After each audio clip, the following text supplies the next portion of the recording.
Sorry for that. Um, Welcome everyone for tonight's meeting. As you can see, some of us have got Christmas jumpers on. It's for a charity called Nest, and it's my chosen charity of the year. So any donations are welcome, however big or large or small or tiny. Can I just remind everyone to speak into the microphone? I know that most of us are very good. Occasionally we sort of miss the mark and I get told off relating to microphones. And I suppose finally on the note of Christmas, just to let you know, I found some, while I was sorting out our Christmas layout of our sofas, I found some money behind the sofa. So I'll be taking Ben down to Beam after this, and anyone else is welcome. Feel free, obviously, if you want to drink, and I will probably sub the bill depending on the drink. So first part of my announcement over with, I have another very interesting and very pleasant award that I'm going to give out now. We have a young person of our district, a lady called Rebecca Chachilia. I'm not going to tell you how old she is. I would read through her accolades. She's a local person, lives in Ware. She's been doing karate since she's 4 years old. She has now won over 50 medals in competitions, including at multiple national championships. For example, the last 4 nationals, she won gold each time in her age group for the kata. Hopefully I've said it right. Kata. A routine of set moves and a mix of gold and silver and bronze for fighting. And that is at the age of 10.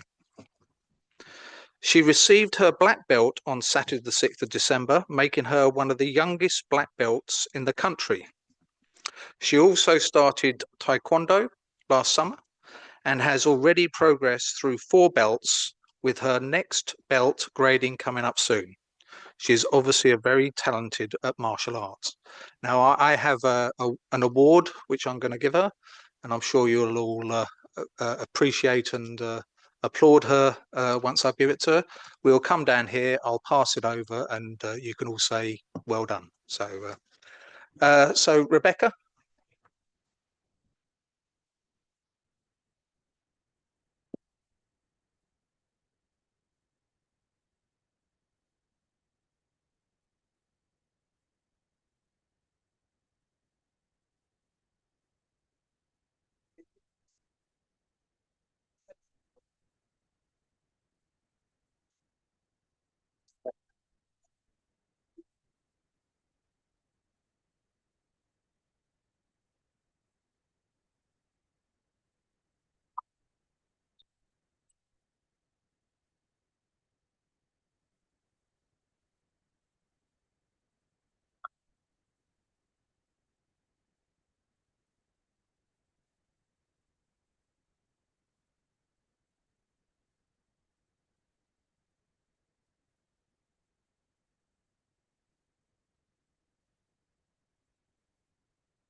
Thank you for that.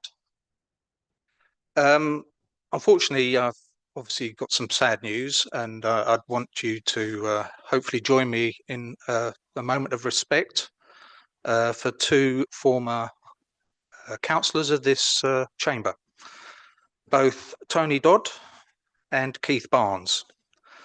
I understand also that they are honorary aldermen, I think the same year as Myony, 2011. So if you can, be upstanding for a minute's silence.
Thank you.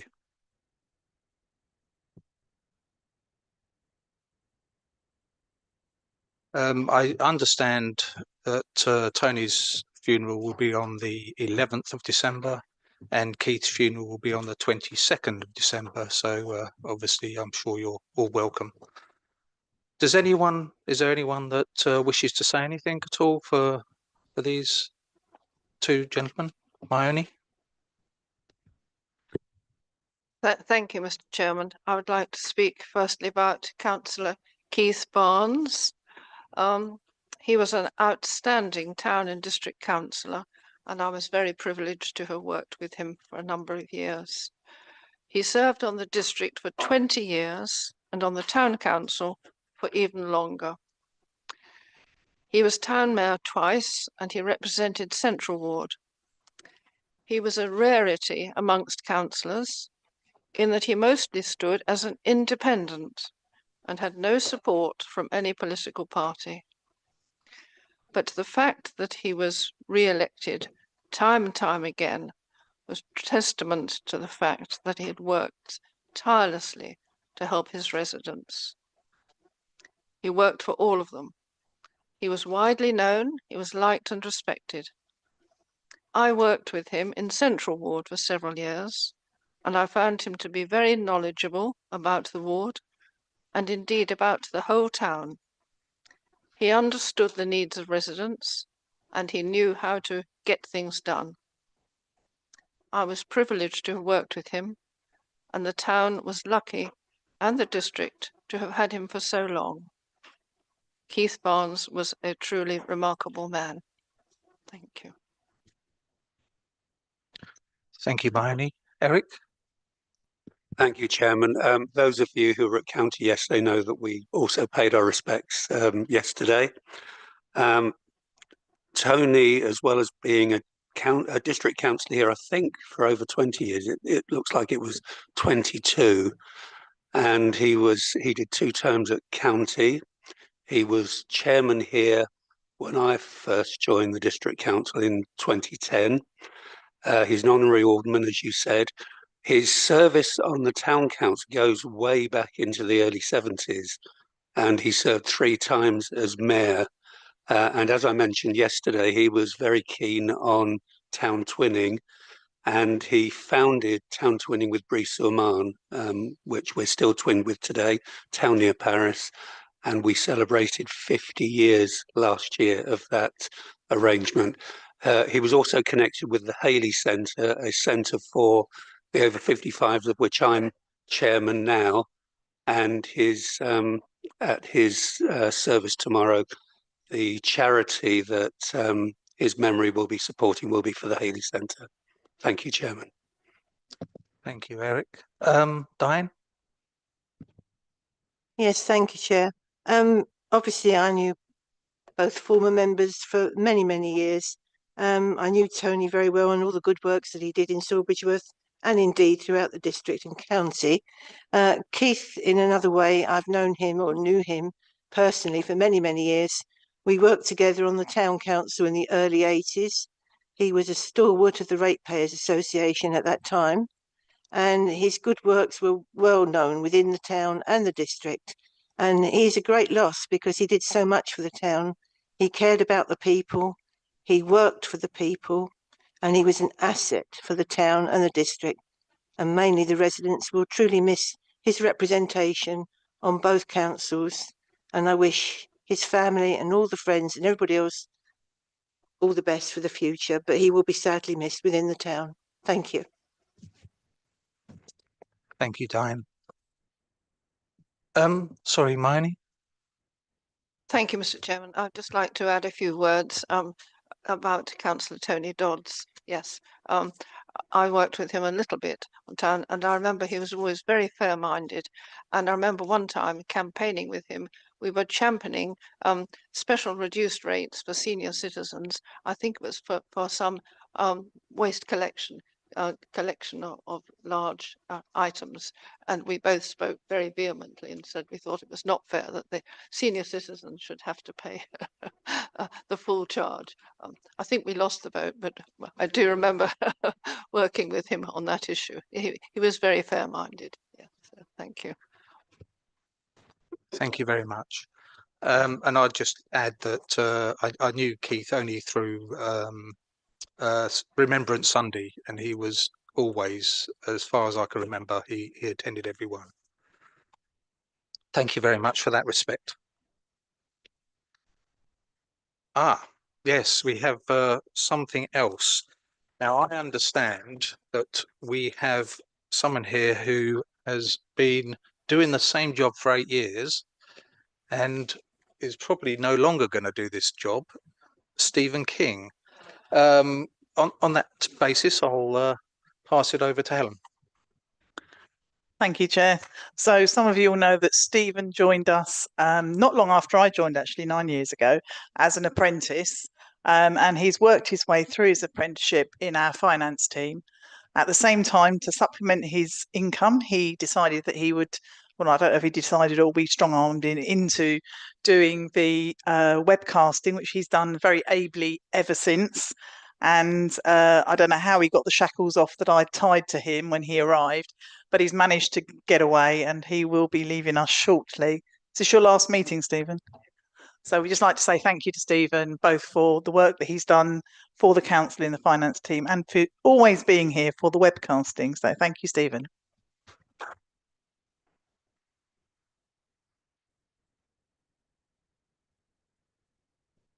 Thank you, Helen. Oh, sorry, Bob.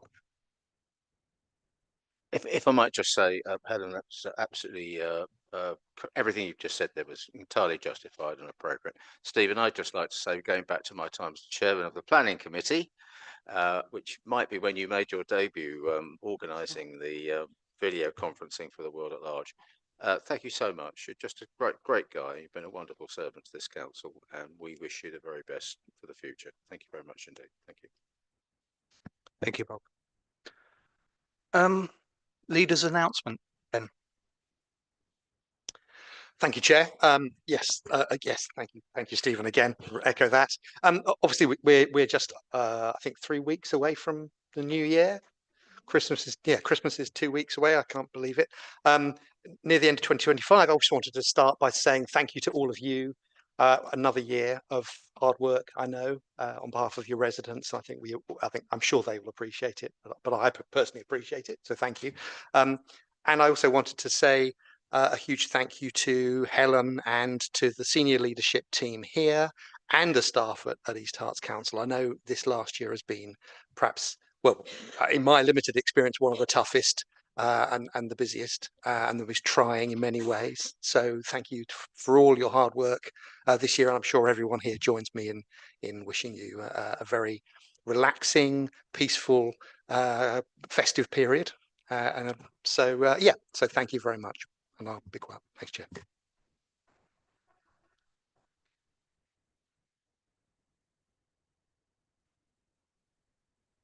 Thank you. Apologies for absence. Yep, we've received apologies from Councillor Andrews, Councillor Boylan, Councillor Marlow and Councillor McAndrew. Excellent, thank you.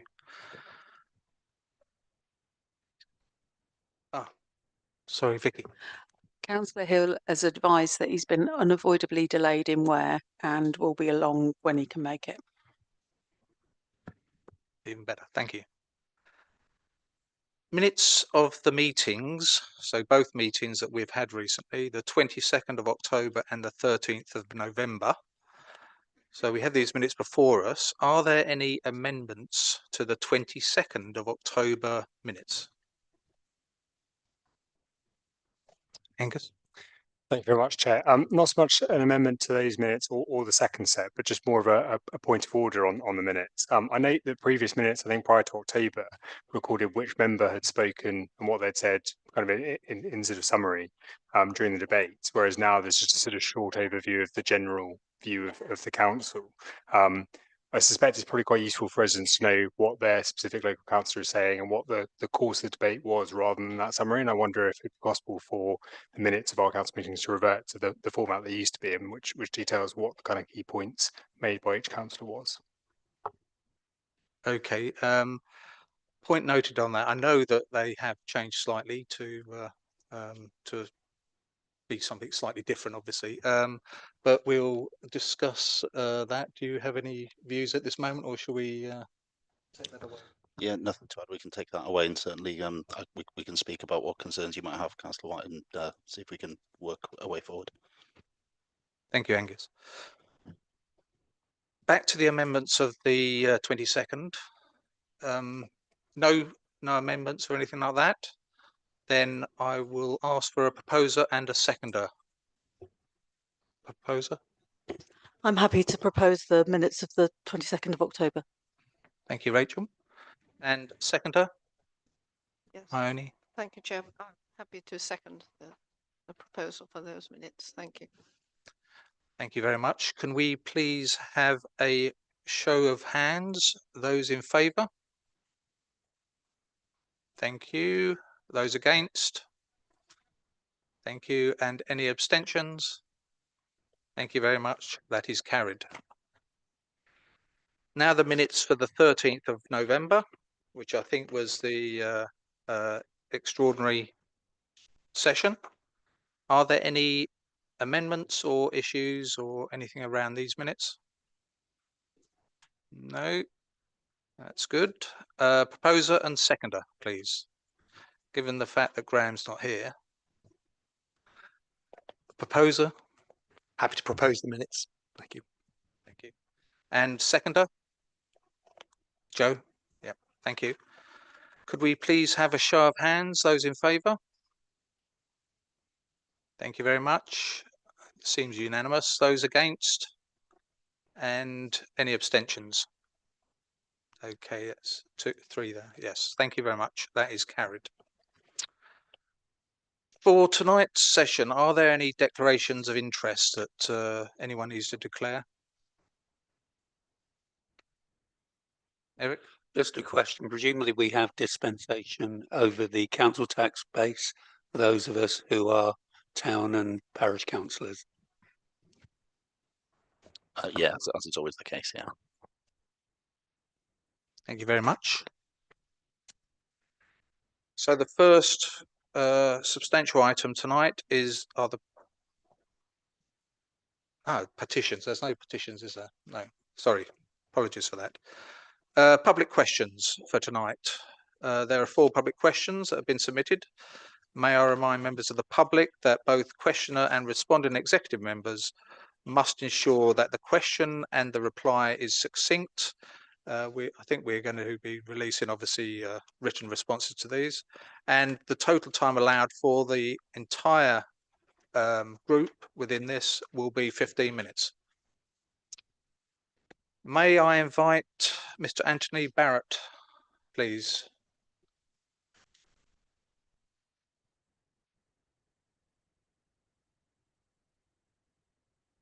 Thank you. Your question. Chairman, thank you.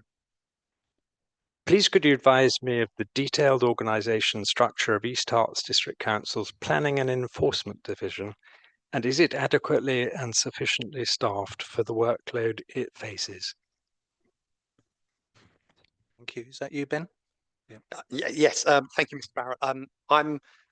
This question is really about the operations of planning, and so I'm going to hand it over to the executive member for planning and growth, Vicky Glover Ward, who will be delighted to answer, I'm sure.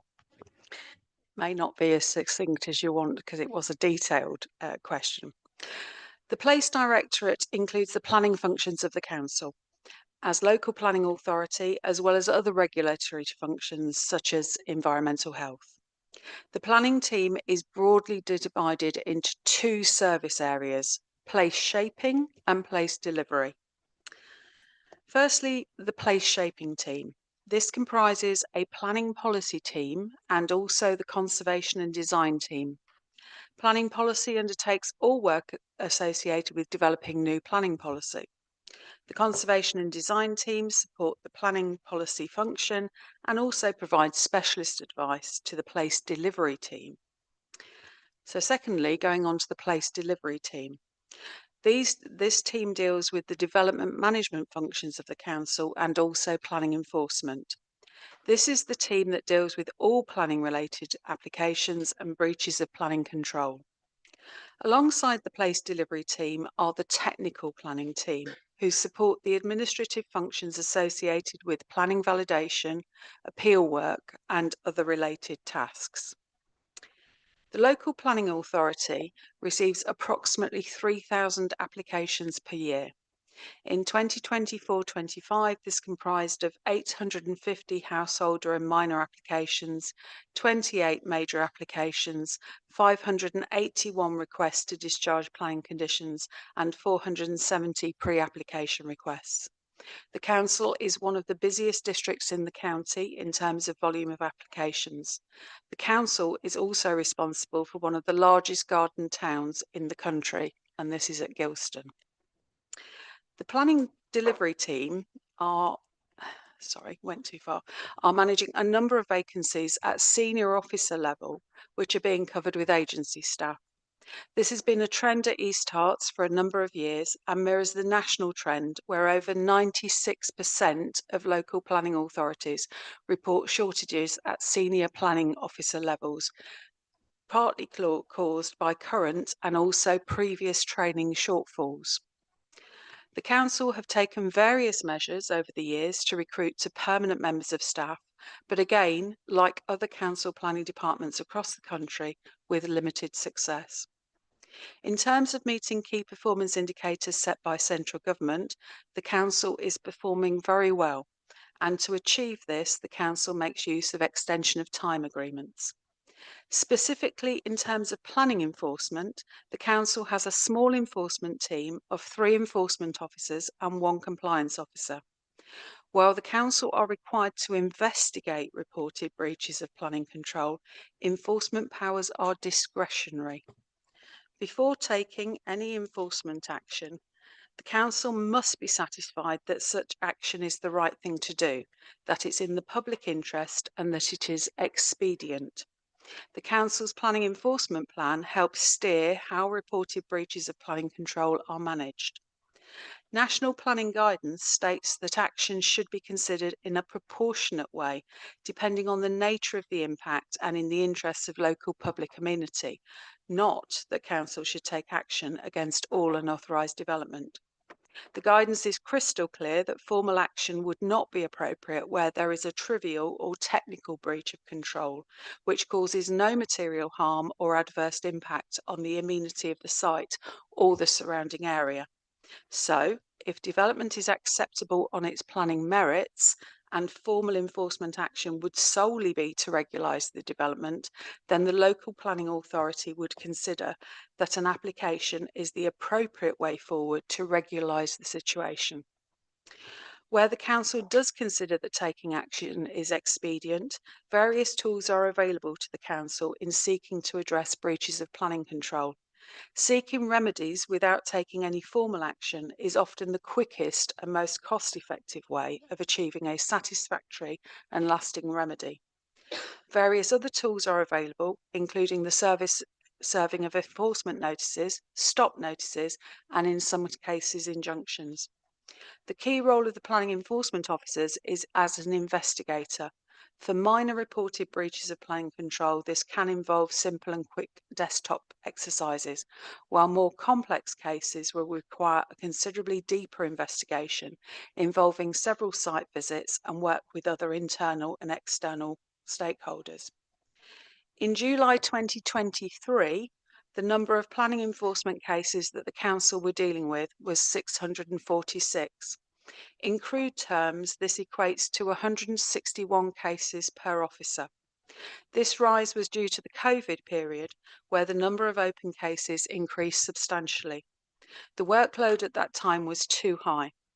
Over the past couple of years, the planning enforcement team, helped by the wider planning team, have brought the number of open cases down. As of November this year, the total case number stood at 240. This amounts to 60 cases per officer. However, of those 240 cases, the vast majority are very complex cases that require considerable investigation to bring about a remedy or action.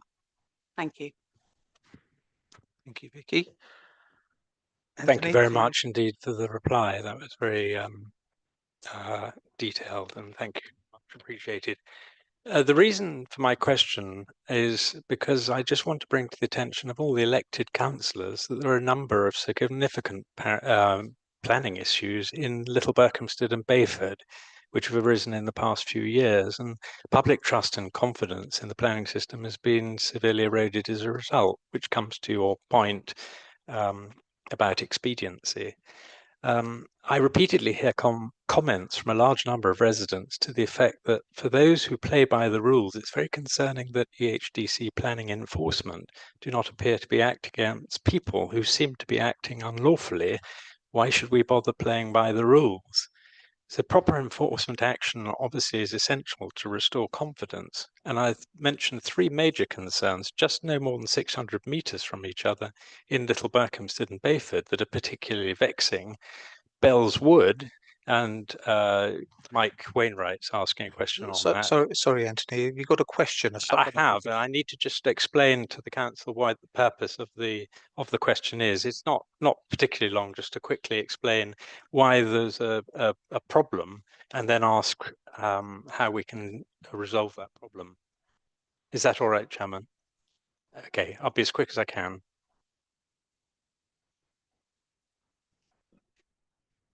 Is that okay? So is it related to the first question? It is absolutely related to the question.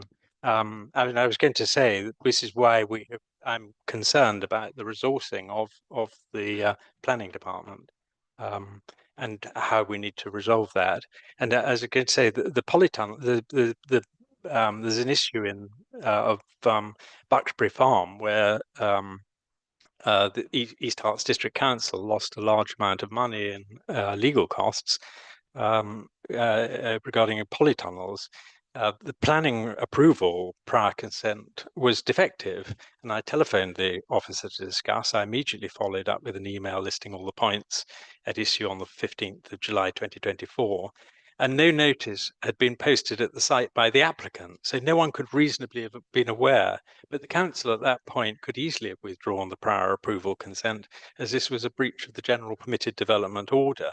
But instead, Point of order. This doesn't sound like a question. This sounds like a speech. Yeah. well, yeah. okay, I appreciate that. But what I'm trying to illustrate is where there's been a shortfall which could have been avoided, and therefore, what can you do to assist? It is your improve the- perception of a shortfall. Of course it is. Yes, I mean, it's my but- perception, but it's not just my perception, it's the judge's perception as well, because they awarded costs. I think On- the issue tonight is we've only got 15 Okay, minutes. understood. I think All right. you've probably exhausted your time. Well, okay. Thank you.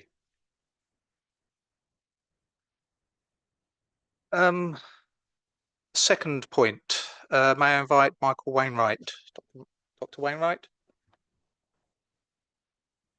So you're chairman of the Bayford Parish Council? Thank you. Your question then.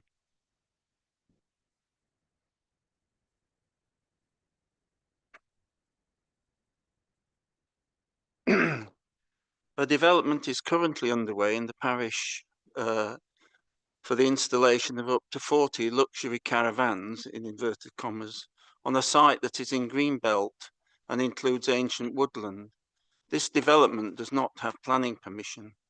Together with the neighbouring parish of Little Berkhamsted, we have for months been asking East Herts Council to enforce a stop on these works, but the council has not yet done so.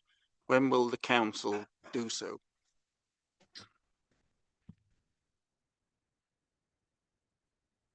Sorry, Ben.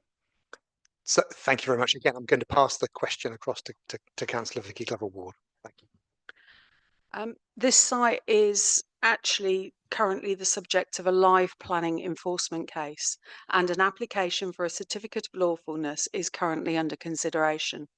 Accordingly, there is very limited information that can be provided at this time without potentially prejudicing the processes associated with that live application and the ongoing planning enforcement investigation. I can nonetheless advise the Council that planning enforcement officers, led by the Director of Place, have met with local ward members and members of the Parish Council on 2 separate occasions and provided detailed answers to all of their questions. The Council have also sought legal advice from King's Counsel to support the assessment of the local planning authority. The site has historically been used as a caravan site and the Council has records of this. The sighting of caravans on the site, which has been used as a caravan site, does not amount to a material change of use. Furthermore, as long as any caravans brought onto the site accord with the definition of a caravan, which is set out in legislation, no operational development will have occurred. The planning enforcement file remains open, and at the present time, planning and enforcement officers are of the opinion that there has been no breach of plan control in terms of a material change of use of the land. This has been communicated to the ward councillors and representatives of the parish council in writing. The matter is not, however, straightforward. Case law has established that an intensification of the use may result in a material change of use of the land. That is the matter which remains under review and requires an assessment on a fact and degree basis. Enforcement officers are monitoring this situation and will keep the position under review.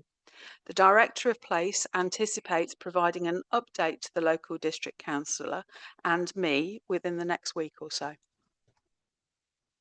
Thank you very much. Do you have a supplementary question? Thank you. On the 30th of May 2025, an application was made for a certificate of lawfulness in respect of 40 caravans at Bellswood, Bayford. The affected parish council provided the planning authority with a legal opinion on the 18th of July. The planning authority stated that they would obtain their own legal opinion.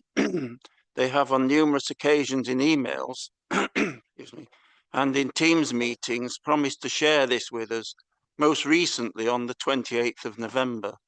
The legal advice still has not been shared. The decision on the application has not been issued. Meanwhile, in this vacuum, more mobile homes are being installed on the site week by week. Sorry, is there a question here? Yes. Sorry. The primary answer to the question on this question and the previous question were both very long. The first answer was 7 minutes and the last answer was several minutes. I think the questioners are both entitled to take at least the same amount of time in developing their supplementary. I think you should let the supplementary go forward and then we can see what answer it gets. Thank you.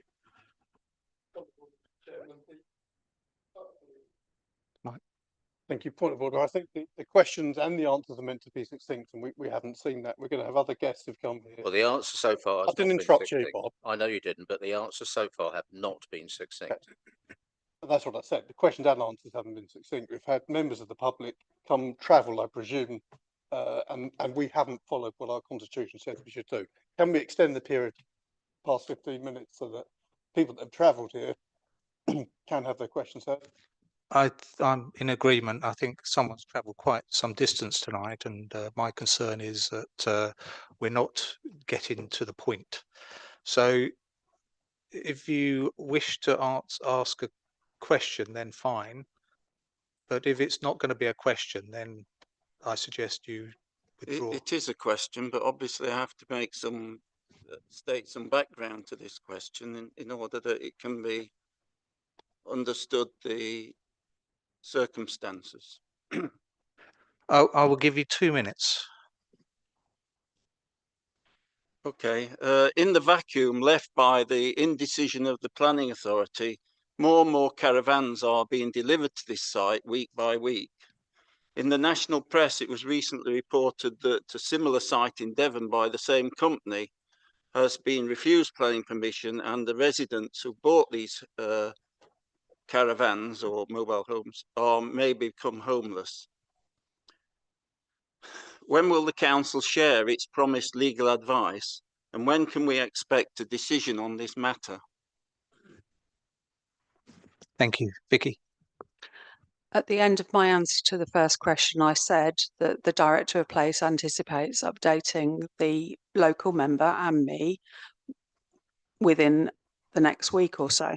And I would expect that that would answer all of your questions. Thank you, Vicky. We do obviously document these, and you will get a full response anyway. Thank you. So we'll have we've got two other questions, but one of the people is not here. But I invite Brian Connolly to come and ask their question.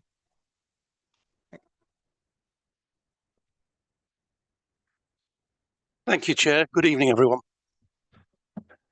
Given the requirements of the National Planning Policy Framework, otherwise known as NPPF, and Sport England guidance to base policies on robust and up-to-date assessments of need for all forms of sport and recreation, how does the Council justify the exclusion of speedway and motorsport from the strategy, and will it commit to a full consultation with relevant stakeholders, including the speedway community and Rye House Stadium? Thank you. Thank you. Is that Ben or Vicky? Vicky. The Sport England website identifies there are approximately 200 recognised sports. In preparing the playing pitch and outdoor sports strategy, the Council took a proportionate approach, focusing on the most common grassroots participation-based sports that promote physical activity and contribute to the health and well-being of the local community. This was consistent with advice from Sports England and the consultants KKP. The strategy will form an important part of the evidence base for the new district plan to help us understand existing sports provision and use supply and demand data to inform future planning policy and decisions.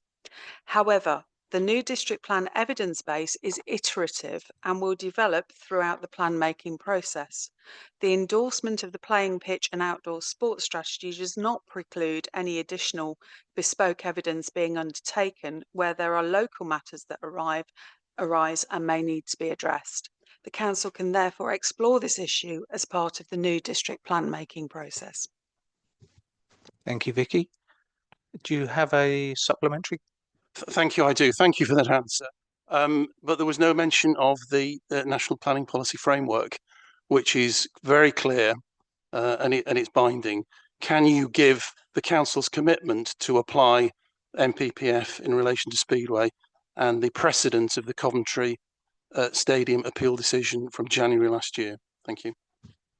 The Council will comply fully with the NPPF and will take that on board in line with Sports England advice and other consultations. Thank you very much indeed. And thank you to all the public who asked the questions. We have a final... Yeah, we have a final question. It is...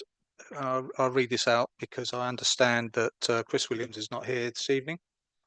Okay.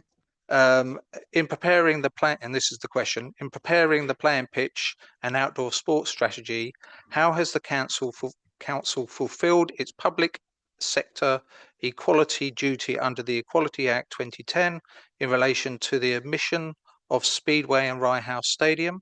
And what assessment has been made of the impact on equality of opportunity for groups who may be underrepresented in mainstream sport? Is that you again, Vicky? The strategy will form an important part of the evidence base for the new district plan to help us understand existing provision and use supply and demand data to inform future planning policy and decisions. The methodology used has been robust and in accordance with Sports England guidance, and where relevant has made use of demographic data on protective characteristics, for example, sex and age. The document is a tool to inform future planning decisions and policy. It is not an action plan setting out how underrepresented groups or those with protective characteristics can get into sport. Obligations under the Equalities Act may become relevant at the point of implementation. Planning decisions may need to assess and consider any impact of proposed development on any protective characteristics. Thank you, Vicky. There's obviously no supplementary on this as the individual is not here.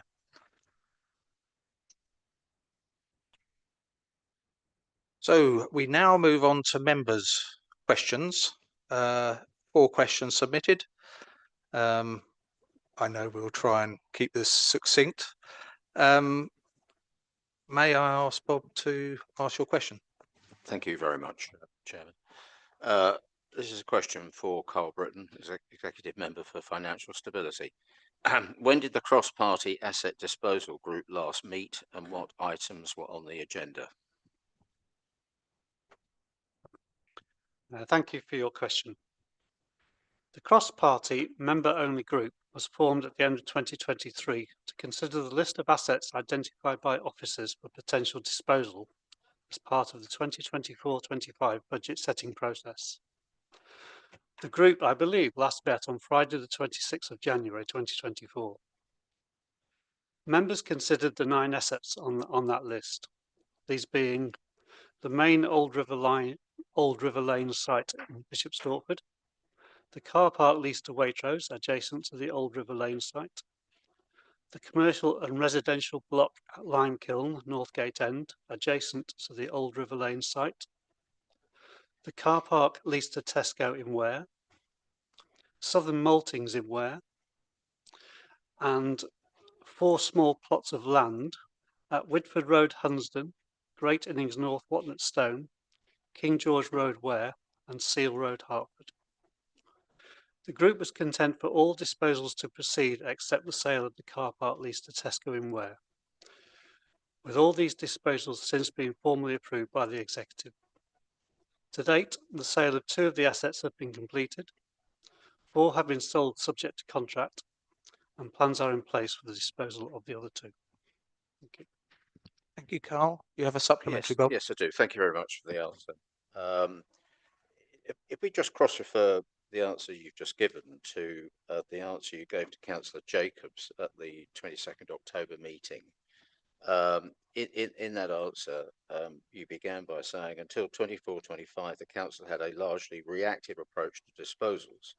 For example, in 24-25, there were just 2 small transfers. And then you say, as I understand the minute, and indeed your answer at the time, that the assets sold to date with total receipts achieved are 1.5 million. Now, the point of the cross-party asset disposal group, as you've just said, was to consider disposals that were put at a total figure of 10.8 million. And what I'm trying to get at is how much of that 10.8 million has actually been realised and how much hasn't, and why it is that it's not felt necessary for the asset disposal group to have met for nearly 2 years. I think in terms of the exact details of the numbers, I'll have to come back to that in writing because I'll have to obviously look those up. I don't have those off the top of my head. The reason that the asset group hasn't met since is that there hadn't actually that many new assets been coming through. There's been 1 or 2. In December 2024, a further set of 3 assets were identified and brought forward for consideration. I did share these details with members of the group by email, and I did ask if members wished to meet, but I had no expressions of interest to do so. During this year, there have been only a total of another 6 assets that come up.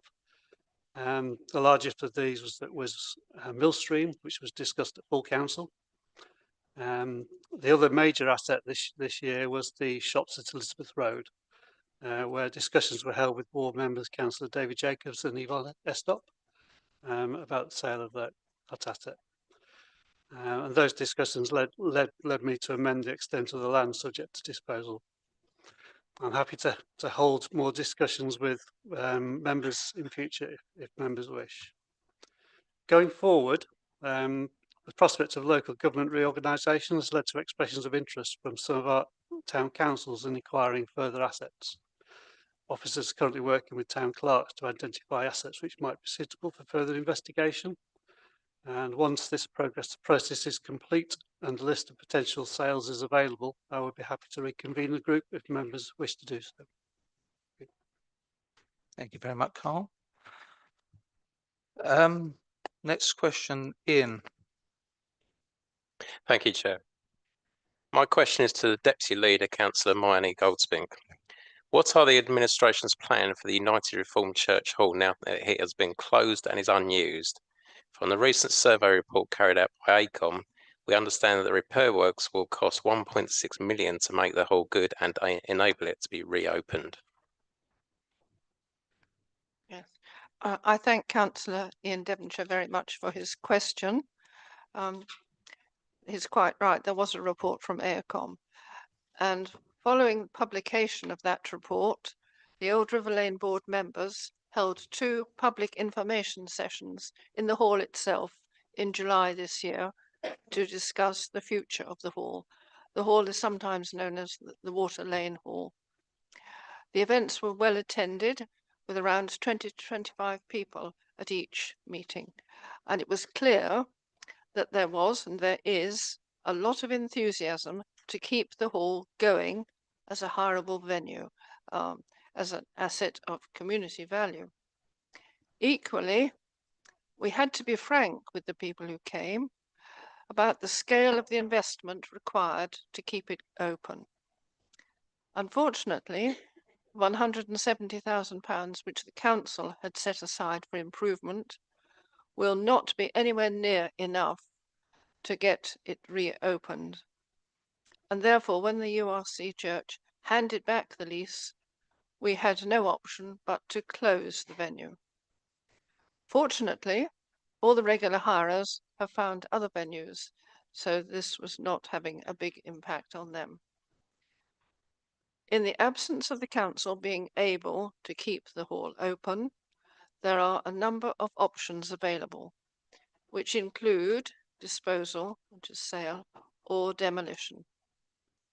However, before these are considered in detail, the Old River Lane Board members have committed to exploring a collaborative model with the Friends of Water Lane Hall, whereby they might be able to provide the necessary funding to reopen the hall. This could be staggered with an initial investment of 500,000 needed to get the main hall open for hiring. There would then be another 18 to 24-month window to raise the additional funds required to complete all the necessary works.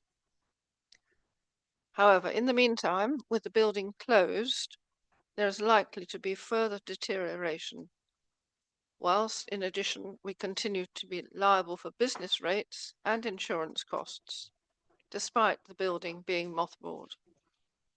We therefore have a limited window in which to explore the community collaboration model.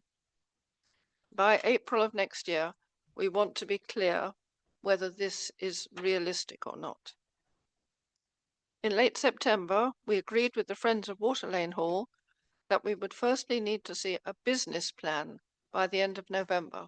It's expected within the next few days. This needs to outline plans for raising investment and for the operational management of the hall. Assuming that this business plan is sound, the second expectation is that necessary funds should be in place by the end of March next year. With a funding target of £500,000 to reopen the main hall for hiring, another 330,000 of funding is still required on top of the council's 170,000. If these milestones cannot be met, we would need to discount the option of community collaboration and assess the remaining options. Thank you. Do you have a supplementary, Ian? Yes, please, Chair. The Old River Lane development has now been stalled for 2.5 years. While the delay regarding the URC hall continues, will there be any progress on the ORL project before this council ceases to exist in a few years' time, as investing in assets is going to be very important prior to local government reorganisation? Yes, I'm very hopeful that there will be good progress on the Old River Lane site itself because as you will know, that the hall has now been taken out of the site. It's no longer included in the site.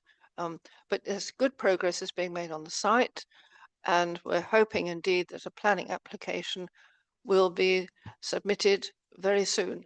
Am I allowed to say when? Yes. Yes, it may in fact be tomorrow. So very delighted with that. Yes. We've taken enough time to get a really, really good development, lots of consultation and lots of reiterations. Yes, and I think what is being submitted now will be very good and everybody will be very pleased with it. Thank you. Thank you very much. Yvonne, and I do apologise for missing your hand last time. Your question. Thank you, Chair. At the council meeting in July, Councillor Britton answered a question about impediments to selling the former Lemon Tree restaurant, including boundaries and access issues. This relates to land at the rear of the restaurant building. In 2019, the previous administration agreed to lease this land for private parking, unrelated to the building. The lease is for a peppercorn rent, and the private car park is to be constructed and paid for by East Herts Council. I understand that officers have asked the leaseholder to surrender this scandalous lease. Precisely how much is the leaseholder demanding for surrender of this lease? Thank you for your question and for noting that the lease arrangement was taken out under the previous administration. At the time, it made sense as part of the overall land assembly arrangements for the Old River Lane scheme. It was still the intention in 2019 to build an arts centre and re-provide lost Waitrose car park spaces on the site. As many will recall, the purchase of Water Lane Hall, the Lemon Tree and 123 Old River Lane were a key part in making this feasible. A condition of the sale of Water Lane Hall was that the URC would have access to parking spaces on this site. So all this made sense at the time and fitted in with the overall intention for the scheme. However, given the changes to the Old River Lane scheme, there is no longer any requirement to re-provide the car parking spaces. So I don't agree this is a scandalous lease, but it's certainly an added complexity arising from the legacy of the Old River Lane scheme. Officers have had tentative discussions with representatives of the URC about alternatives to providing car parking spaces on the site. However, the URC are keen to ensure that they have spaces as close as possible to the church, and we haven't identified any suitable alternatives. To answer the question, they don't have any interest or desire to surrender the lease. In the meantime, the URC continue to have access to spaces within the surface car park of Water Lane Hall. Thank you there. Yvonne, do you have a supplementary? Thank you. Yes. So thank you for the answer. So if the lease is not surrendered, and so we understand that they're not intending to do that, the prevailing situation is that the council's obligation to fund and build the private car park. So do you have an estimated ballpark cost for that, for those works? So my understanding is that the council is obliged to provide 11 car parking spaces. I'm not aware that it necessarily involves works, although in terms of the overall management of the site, we may obviously want to do that. But no, I have no ballpark figure at the moment for that. Thank you very much. David, you have a question? I do and I don't, in that mine is given a very comprehensive answer to Councillor Devonshire's question, which covers a lot of the same territory as my principal question. So I was going to propose I'll move straight to my supplementary, if I'm allowed. Certainly. Thank you. In the interest of saving time. Mine is, and I'm not sure who's going to answer this, mine is you've set out a very detailed timescale for the potential work to lease the Water Lane Hall to the Friends of Water Lane. Has the council given any consideration to the option of selling the site to the Friends for an affordable sum? Is this you, Carl, or Marnie? Either's fine. I think at the moment not. We're waiting for the business plan to be submitted by the Friends of Water Lane Hall before we take any further decisions. So that's not really in consideration yet. We're waiting for them to come to us. Thank you, Marnie. And thank you, David. Okay, next agenda item, the executive reports, 18th of November. Is this you, Ben?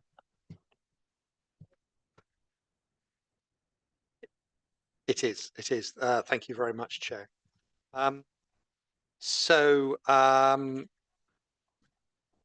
Let me just find the page. I'm sorry.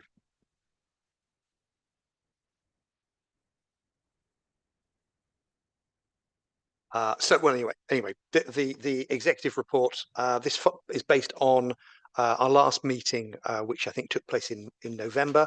Of the papers that we discussed, 2 have come forward tonight. The first will be the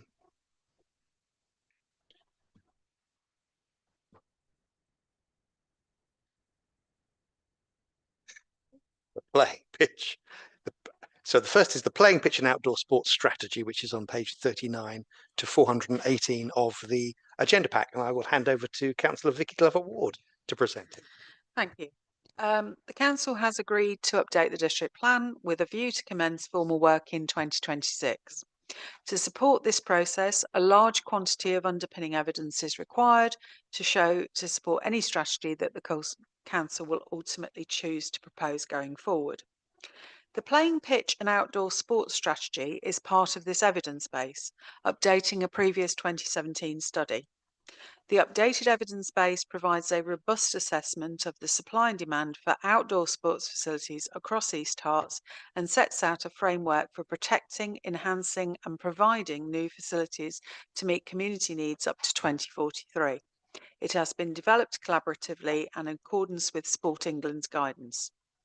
Some key points to note are: the strategy identifies some shortfalls in grass pitches for football, rugby and cricket, with quality issues being a major factor in participation. There is a need for additional 3G pitches and a new full-size hockey pitch alongside provision for emergency sports such as paddle. Demand for non-pitch sports is broadly being met, but some clubs are operating at or above capacity. The document includes a site-by-site action plan, providing an overarching framework to prioritise improvements and guide investment, including through developer contributions. Importantly, future demand analysis does not account for housing growth. As the new district plan emerges and the scale and location of new development is determined, planning officers will use Sport England's calculators to identify the demand and pitch requirements of housing growth scenarios. We are mindful of the environmental sustainability issues associated with rubber crumb 3G pitches, but equally recognise their significant value for health, well-being and participation. We are following Sport England's current advice, but welcome the work they are currently undertaking to address this issue, as set out in the position statement on their website, including enhancing pitch standards to contain microplastics and testing alternative 3G surfaces. When considering future planning policy and planning application decisions, officers will balance the benefits of new artificial pitches against any environmental impacts and proposed mitigation, taking account of the latest Sport England guidance and research. Since the executive meeting, some minor factual errors have been corrected in the golf section of the playing pitch and outdoor sports strategy. Whilst the location of the golf clubs within each sub-area is shown correctly in figure 12.1 of Appendix B, the accompanying table labelled the sub-areas of some of the facilities incorrectly.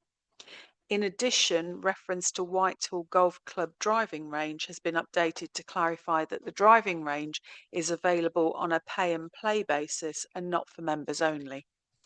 Consequently, these changes have also been reflected in the assessment summaries within Appendix C. The strategy and action plan. Although these minor amendments to Appendix B and C do not affect the analysis of golf provision, the errors have been corrected for clarity. In summary, the playing pitch and outdoor sports strategy is a key evidence document to help safeguard and improve outdoor sports provision, supporting health, well-being and community cohesion across East Herts. Therefore, I'd like to propose that, firstly, the playing pitch and outdoor sports strategy attached as Appendix A, B and C be agreed as part of the evidence base to inform the new East Herts District Plan and as a material consideration for development management purposes in the determination of planning applications, and that future updates to the playing pitch and outdoor sports strategy action plan be designated to the Director for Place in consultation with the Executive Member for Planning and Growth. Thank you. Thank you very much. And who will second this? Chris? Thank you, Chair. Happy to second this recommendation. I reserve my right to speak. Thank you very much. Any questions or comments, Eric? Thank you, Chairman. A comprehensive report I had a look through. I'm sure that most members would have looked through their own areas to see if they recognised the need. I did certainly within my area. And I know that although it's been mentioned that its future growth isn't taken into account, I suspect that delivery of some of these will depend on future growth and planning obligations. So it really depends on what's coming forward. I also note that Sport England is no longer a statutory consultee on planning, but I'm assuming their role continues in an advisory capacity. Just some ideas of what happened last time round. I guess there's no 100% guarantee that all of these can be delivered because it does depend on what comes through, but there were some very key things, certainly in Bishop Stortford, that were identified. And one of the things was the sports hall provision and pitches in Herts and Essex High School, the new sports centre in Beldham's Lane, where funding came via county and district towards that, and that's very successful. So just shows the importance of this document. I noted from the earlier public question there is a grain of hope that even though it's not participatory, that a spectator sport might get into the plan, and I guess that's something, as you say, is iterative. So just wanted to make those comments. Thank you, Chairman. Thank you very much. Terry? Yeah, thanks for the report, Vicky. Luckily, Buntingford is getting 3G. Terry, your mic. Luckily, Buntingford is getting a 3G pitch right at this very moment. You mentioned alternative surfaces. I just wondered what those would consist of. Thank you very much, Terry. And obviously, Vicky will answer all at the end. Yvonne. Thank you, Chair. I welcome this new part of the evidence base. It's good to see progress being made on that.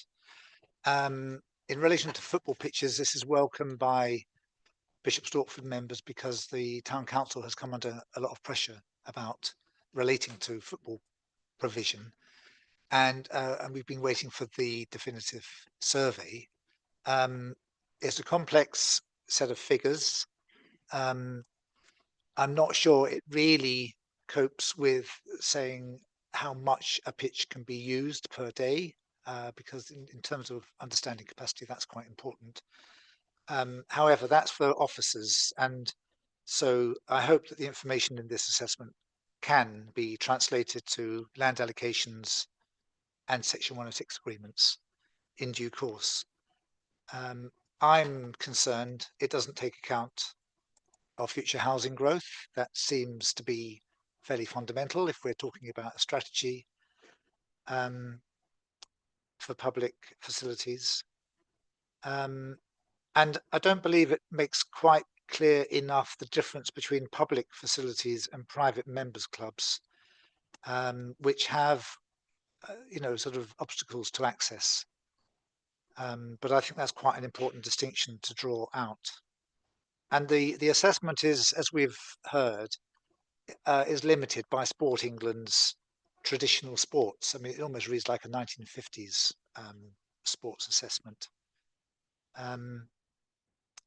A specific thing about Stortford is that the assessment includes Bishop Stortford Community Football Club, but it doesn't include Bishop Stortford Football Club, which is the Blues, the main place, and they do use their facilities for community use. They have a close relationship with the Community Football Club, so that is an omission. And I think another omission is an important last chapter, which should be there and called Other, because there are other open space and sports activities that people are involved with. Even they may be fairly, relatively minor compared to football and tennis and so on. But that is missing, and it means that sports activities not covered include basketball, softball, cycling, BMX, skateboarding, motorsport, speedway, and canoeing. And however minor these may be, they are part of an understanding of sport and recreation, and they are related to our population. They are different sorts of open space and outdoor, and I think they are missing, and I think it's a shame because it means that we can't analyze them. We can't say this is what happens. It's only a few people. Maybe there isn't investment needed in them, or they might move. That sort of discussion is not able to take place. I would like to know what consultation there was with Broxbourne Council on Rye House Stadium in Hoddesdon, and indeed the karting track. The assessment isn't terribly good at facilities. It talks about sports provision and so on, but that's a bit of a missing. And so it means that overall it lacks an account of future trends and potential growth, and gaps for some sections of the population. So my feeling is that the assessment is very comprehensive, as Councillor Buckmaster said, but it feels as if it needs more work before it's complete. Thank you, Yvonne. Mahoney? Thank you, Mr. Chairman. Yes, I welcome this report. I think it's very good. I'd just like to make a small comment about the 3G pitches, and I'm very glad to hear that Sports England is conducting more research in order to find some form of artificial pitch which might be better for the environment. So I welcome that statement. Thank you. Thank you, Mahoney. Bob? Thank you, Chair. Yes, I welcome this report. I'm sure everybody in the Conservative group it welcomes it as well. We are very supportive of sport. It's a good thing, supportive. I can't see behind me. I don't know if the representatives of the Speedway are still here, but with all due respect to them, can you just clarify where those questions will end up in relation to the report that's in front of us now? Will the report be modified in some way to make reference to Speedway? I think your answer was to the effect that the Speedway point might form part of the consideration for the next district plan, but that will be some time coming, and I suspect the Speedway guys would like to feel that something would happen a bit more quickly than that. So if that could be clarified, please. Thank you. Thank you very much. Any more questions or comments? No. Okay. Do you want to respond, Vicky? Yeah, yes. Sorry. Do you want to talk, Chris, or? Okay. Okay. Thank you. Okay. It will inform development decisions for Section 106. I think I made that clear when I introduced it, and I think it is also in the paper. Councillor Smith asked, what are the alternatives to 3G? Sports England are looking at that. I don't know what's in Sports England's research and mind yet until they publish it on their website. So I can't tell you what the answer will be, because we will be guided by whatever Sports England tell us, as they are the relevant body. Councillor Estop expressed disappointment that there is no allowance for future growth. That's because there's a very detailed calculator for Section 106 contributions for sport, for both outdoor and indoor sport, that is done as part of any of the calculations for Section 106 and is available on our website. Councillor Estott mentioned a number of sports that she didn't think were included, just taking two of those because they were the ones I noted. Tennis has got 440 matches within the document, starting on page 41 and then carrying on throughout the document. Canoeing, there are several references on page 260, including a consultation with the British Canoe Union. I didn't catch all the others because I wasn't writing quickly enough, sorry on that. In terms of Speedway, no, we are not currently intending to update the strategy document to include Speedway. If evidence is brought forward to us by the Speedway group as part of the district plan consultations, then we will look at including it as part of the district plan. Thank you very much indeed. So there's a recommendation, or there's two recommendations I think that you've gone through. First of all, about the strategy attached within A, B, and C be agreed, and the second one is about future updates of the plan, pitch, and outdoor sport action plan be delegated to the director for place. Could I have a show of hands for those in favour of this motion? That seems pretty unanimous, but who knows? Those against? Okay, thank you. That's 3. And any abstentions? 1 abstention. So that motion is carried, or that sub-motion, I suppose. Item 9B, the council tax support scheme for 26-27. Is this you, Carl? Thank you, Chair. Council tax support schemes are devised by individual local authorities. The schemes are valid for 1 year and must be approved by council before the 11th of March, immediately preceding the financial year in which it is to take effect. The earlier proposal to change to a banded scheme, which would reduce the administration costs of the CTS scheme, has been worked on during the year. However, due to the complexity of the proposed changes, significant work was required to ensure the scheme would remain broadly cost neutral compared to the current model, whilst also ensuring that individuals would not be materially worse off. As a result, there was insufficient time to finalise and consult on the scheme ahead of its inclusion in the tax base for 26-27. Therefore, the CTS scheme will remain unchanged for 2026-27. Work on the banded scheme will continue with a view to consulting early in the new financial year. Neither the county nor the police have raised any objection to the proposals for 26-27. The recommendation on page 419 is that there be no change to the local council tax support scheme for 2026-27, and I propose this report. Thank you. Thank you very much, Carl. And for a seconder? Yes, I will second and reserve my right to speak. Thank you there, Calvin. Any comments or questions relating to this? There you go, Jeffrey. Thank you. Just to say, I mean, as has been said, we've had this scheme now since 2013. We've looked at changing it a number of times in that period, but I think we keep coming back to the fact that it's best left as it is, and I'm pleased that that's the case this evening. So thank you very much. Thank you there, Jeffrey. Any more comments or questions? No. Okay, Calvin, do you want to? Just to say that from my perspective, I am pleased that the work on the banded scheme is continuing.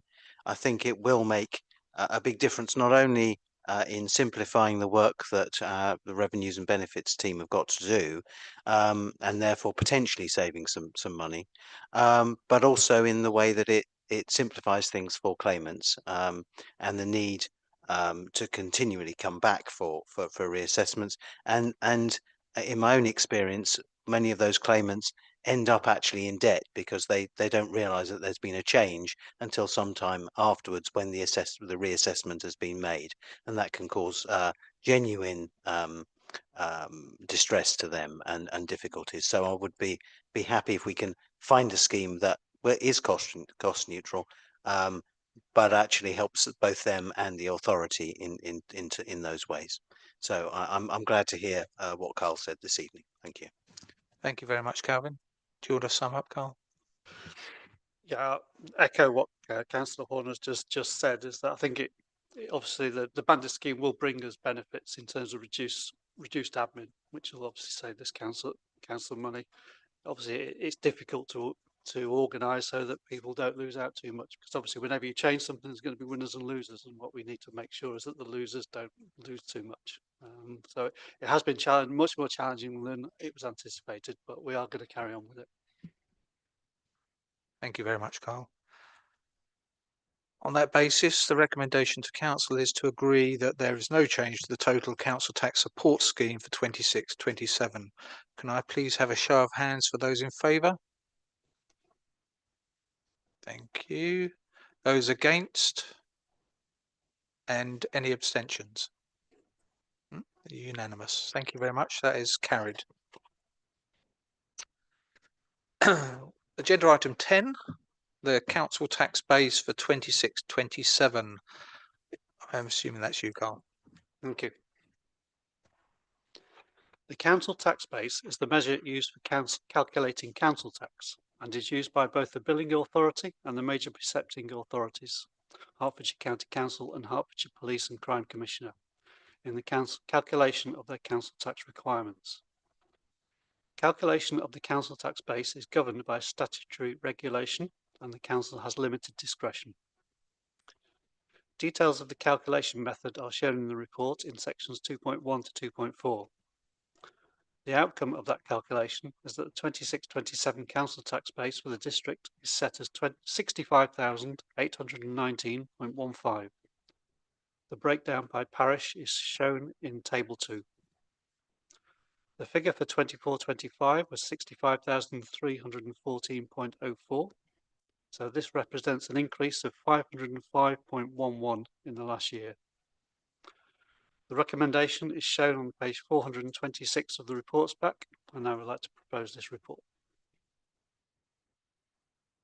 Thank you very much, Carl. And who will be seconding this? Miriam. Thank you. I'm happy to second this proposal and reserve my right. Thank you very much. Comments and questions from around the room? Good. Okay. So on that basis, I'm assuming, Miriam, you don't want to speak. You're okay. No need. Thank you.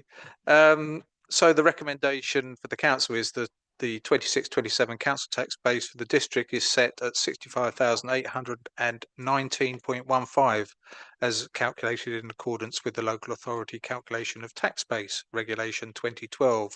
Could I please have a show of hands, those in favour? Thank you. Those against? And any abstentions? That is unanimous and carried. Motions on notice. Do we have any motions on notice? Oh, that's lucky. So I know that some of us want to get down and have a drink with Ben. If no motions on notice, then I will conclude tonight's meeting at 8:20. Good night. Thank you.